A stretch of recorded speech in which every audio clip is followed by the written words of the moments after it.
रमजान का diet plan सुन लें, 4 से 5 केजी कम करने वाला। अगर आप इसको फॉलो करते हैं, पेपर और पेन पकड़ लें, नोट कर लें या फिर मेरी वीडियो सेव कर लें। स्टार्ट करते हैं। 3 किस्म की सहरियां बता रहा हूं, इसको आपने चेंज करते रहना है। सहरी नंबर 1, 70 ग्राम के पेड़े की एक ही रोटी बनानी है। जब पेड़े की रोटी उसको शेप दे देंगे, तवे पर डाल देंगे, तो उसकी एक साइड पे ऑयल की कोटिंग करनी है। जो दूसरी साइड होगी वो बिल्कुल खुश्क रहनी चाहिए। पता कि एक साइड पे आपको पराठा नजर आना चाहिए क्योंकि वो तो ऑयल की कोटिंग होगी, और दूसरी साइड बिल्कुल खुश्क होनी चाहिए। याद रखिएगा, एक चीज की गलती बिल्कुल नहीं करनी, पेड़ा बनाते हुए अंदर ऑयल को जज़ब नहीं करना। अक्सर हम पराठा बनाते हुए ऑयल को अंदर जज़ब कर रहे थे। नो, जब पेड़ा बन जाएगा 70 ग्राम का, उसकी रोटी की शेप बन जाएगी, तवे पर डाल देंगे, तो तब एक साइड पे ऑयल की कोटिंग करनी है। मैं दोबारा बता रहा हूं ताकि मिस्टेक ना हो। दूसरी साइड बिल्कुल खुश्क रहनी चाहिए। साथ में जो भी घर का बना हुआ सालन आप ले सकते हैं, लेकिन अगर आप चने का सालन बनाएंगे क्योंकि वो हाई इन प्रोटीन होती है, तो पूरा दिन आपको एनर्जी देगी, तो इस रोटी के साथ वो बेहतर ऑप्शन है। लेकिन एक गलती बिल्कुल भी नहीं करनी, अक्सर हम सहरी करके रोटी और ये सालन खा के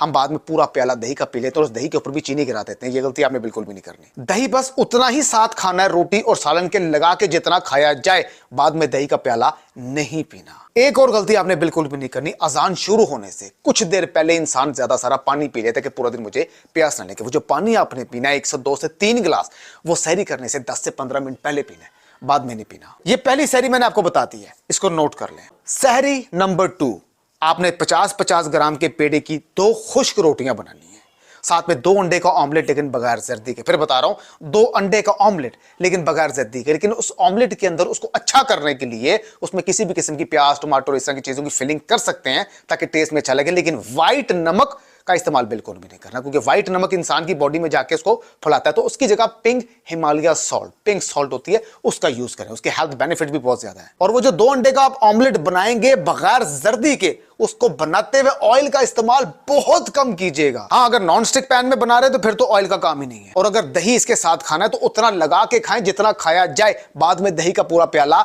नहीं पीना। और एक और गलती बिल्कुल भी नहीं करनी, अजान शुरू होने से पहले जो 2 से 3 गिलास आपने पानी पीने हैं, वो पहले पीने सहरी करने से, बाद में नहीं पीने। हाँ, अगर चाय पीने की आदत तो एटलीस्ट सहरी फिर थोड़ी देर पहले करें, उसके 20 मिनट के बाद आप चाय पी सकते हैं, लेकिन ऑब्वियसली वो भी चीनी के बगैर। सहरी नंबर 3, अब कुछ लोग सहरी में ज्यादा खाने के आदी नहीं होते, बल्कि वो तो कुछ भी नहीं खाते, बगैर खाए रोजा रख लेते। बजाय कि कुछ ना खाएं, कुछ खा के रोजा रखें, पूरा दिन एनर्जी रहेगी हेल्थी वे में। अगर कुछ नहीं खाएंगे तो बीच में ऐसा वक्त आ सकता है कि आपका ब्लड प्रेशर लो हो और आपको वीकनेस हो, चक्कर आए और फिर कई किस्म के मसाइल का आपको सामना करना पड़ जाए। इसलिए कुछ ऐसा खाएं कि पेट भी भर जाए, वेट भी लॉस हो और पूरे दिन आपके अंदर एनर्जी भी आए। ओट्स, ये बड़ी जबरदस्त चीज है। ये दलिया होता है, इसको बनाना कैसे जरा नोट कर लें। ये हर दुकान से पैकेट मिल जाएगा, कोई 400-500 रुपए का, इवन के 350-400 रुपए का। ये नोट कर लें बनता कैसे है। अच्छा, ये ओट्स हैं जी, ये ओट्स हैं, ठीक है। अब आपने क्या करना है, ये प्लेन ओट्स है, कोई फ्लेवर्ड ओट्स नहीं है, ठीक है। अब आपने ये जो है ना, ये है जिस चम्मच से हम चावल खाते हैं, ठीक है। इसकी हमने गिन के लाइक चमचे जो डालनी है, लाइक 1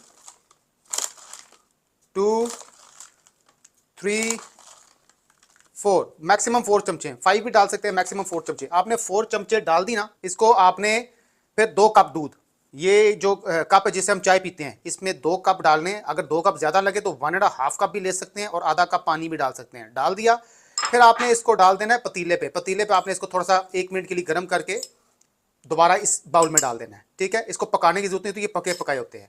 तो इसका तरीकाकार ये है। और अगर टेस्ट के लिए, अगर आप चाहते हैं कि आपको टेस्ट रहे, लाइक दूध भी आपने डाल दिया ना इसमें, अगर टेस्ट चाहते हैं तो उसके लिए 1 खजूर छोटे छोटे पीसेस करके वो भी इसमें डाल सकते हैं। छोटे छोटे पीसेस कट कर दे, वो इसमें डाल दें, इसको अच्छे से फिर मिक्स कर लें। और नीम गर्म, ये नीम गर्म होना चाहिए, ये ठंडा रूम टेम्परेचर नहीं होना चाहिए, ना ठंडा होना चाहिए।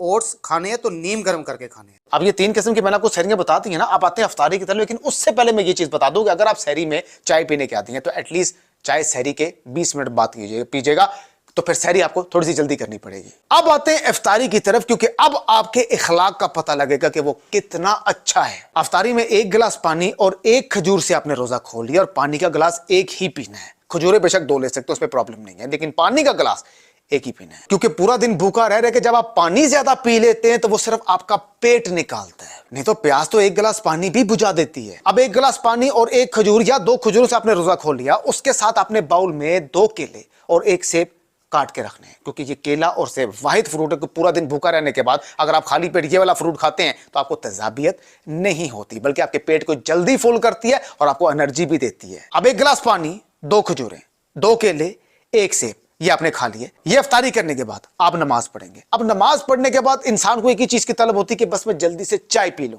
तो पी लीजिएगा, लेकिन बगैर शुगर के। तो उसके थोड़ी देर बाद आपको थोड़ी सी भूख लगेगी, तो फिर आपने 10 बादाम के साथ 1 गिलास पानी जरूर पीना है। आपके अंदर तराबियां पढ़ने की हिम्मत आ जाएगी। फिर थोड़ी देर बाद आप तराबियां पढ़ने चले जाएंगे, या घर में जो भी आप तराबियां पढ़ते हैं उसमें थोड़ा टाइम लगेगा, 1.5 से 2 घंटे भी लग सकते हैं। वो तराबियां पढ़ने के बाद रात को फिर आपको एक दफा भूख लगेगी, और लाजमी लगेगी। तब आपने अपने लिए क्या बनवा के रखना है या बना के रखना है, मूंग की या मसूर की दाल। ये आप देख रहे हैं पिक्चर में, इतनी लिक्विड फॉर्म होनी चाहिए कि सूप की तरह इसको चम्मच के साथ पीना। इसमें तड़का नहीं लगाना, स्पाइसेस अच्छे रखें।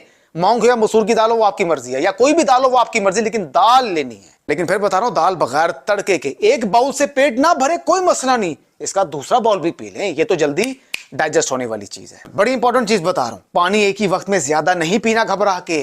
अफ्तारी करने के बाद और सहरी से पहले पहले तक हर आधे या घंटे बाद आधा गिलास कभी पी लिया, कभी 1 गिलास पी लिया। ऐसा करते रहेंगे तो 10 गिलास आपके अफ्तारी से लेकर सहरी तक हो जाएंगे, और इतनी ही बॉडी की रिक्वायरमेंट है। और रही बात पकोड़े की, समोसे की, जलेबी की, क्योंकि ये डीप फ्राइड हुए होते हैं, तो हफ्ते में 2 मरतबा खा लीजिएगा, लेकिन 4 दिन के गैप के बाद। जैसे कि मैं पहले भी बता चुका हूं कि सिर्फ 4 बेसन के पकोड़ों के अंदर 476 कैलोरीज पाई जाती हैं। मुझे पता है कि ये चीजें रोकी नहीं जा सकती, लेकिन इसको कंट्रोल तो किया जा सकता है ना। बाकी लाल, नीला, पीला शरबत से जरा बच के रहिएगा। बेहतरीन हल बताऊं पकोड़े और समोसे ना खाने का, ना लाएं ना बनाएं। बस आखिर में एक बात बोलूंगा, अगर आप ये समझते हैं कि आपको आपकी सेहत की कोई परवाह नहीं, आपका जिस्म जैसा मर्जी, आपको कोई परवाह नहीं, तो समोसे दबा के खाएं, पकोड़े रज के खाएं, और सारे मिल के खाएं, और ईद वाले दिन अपने पेट को अपने हाथ में पाएं। बाकी एक काम इस महीने के अंदर जरूर कीजिएगा, इस रमजान के महीने में